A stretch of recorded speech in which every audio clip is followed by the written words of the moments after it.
ఉన్నాడు అని కదా తెలుగుదేశం అనేది. ఇప్పుడు ఆ లెక్కనైతే షర్మిలకైనా అంతే కదా, తన కుటుంబమే లైఫ్ ఇచ్చింది, ఇవాళైనా కూడా అన్నకు వ్యతిరేకిస్తోంది. కాబట్టి రాజకీయాల్లో ఏదైనా శాశ్వతమే, సహజమే. శాశ్వతం కాదు, ఏదైనా అశాశ్వతమే. కాబట్టి ఏదైనా సహజమే అన్నటువంటి రూట్లోనే చూస్తున్నారు. కానీ ఇవాళ షర్మిల వచ్చిన రోజు నుండే ఊపు, ఇప్పుడు లైక్ పురంధేశ్వర్ రాగానే ఇంకేముంది అయిపోయింది అన్నారు, ఇప్పుడు పురంధేశ్వర్ డౌన్ ప్లే అయిపోయింది, షర్మిల డౌన్ ప్లే అయిపోయింది, మొన్నటిదాకా Pawan Kalyan down play.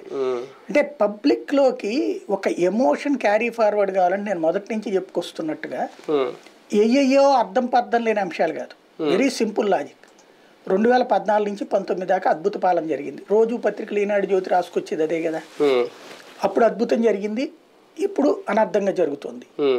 Then అది చెప్పుకుని వెళ్ళిపోవాలి జనంలోకి. ఇతను ఏమంటున్నాడు ఇప్పటికి కూడా, నిన్న కూడా నా వలన మంచి జరిగితేనే ఓటెయ్యి అంటున్నాడు. ఇప్పుడు లెక్క ప్రకారం నేను వేయకూడదు, ఎందుకంటే నాకు ఆయన వల్ల మంచి జరిగేది ఏముంది, మా ఇంటికి ఏ సంక్షేమ పథకం రాదు, నాకు రాదా. మిడిల్ క్లాస్ చాలా మందికి వస్తుంది, మనం ట్యాక్స్ కడుతున్నాం కాబట్టి మనకేం రాదు. నా ఇంటికి రాష్ట్ర ప్రభుత్వం తరపున ఒక్క సంక్షేమ కార్యక్రమం కూడా రాలేదు, కాబట్టి నేను కానీ మా ఇంట్లో వాళ్ళు కానీ ఇవ్వక్కర్లేదు. ఆయన ఎందుకంటున్నాడు మీ ఇంటికి నా వల్ల ఏమైనా మంచి జరుగుతా అన్నాడు, మా ఇంటికి ఏ మంచి జరగలేదు కాబట్టి ఇవ్వక్కర్లేదు. కానీ జరిగినటువంటి వాళ్ళనే అడుగుతున్నాడు ఆయన. అంటే మంచి జరగలేని చాలా తక్కువ ఉంటారని, అవసరం లేదు. అదే పాయింట్ మీద ఉన్నాడు తప్పించి ఇది లేదు కదా.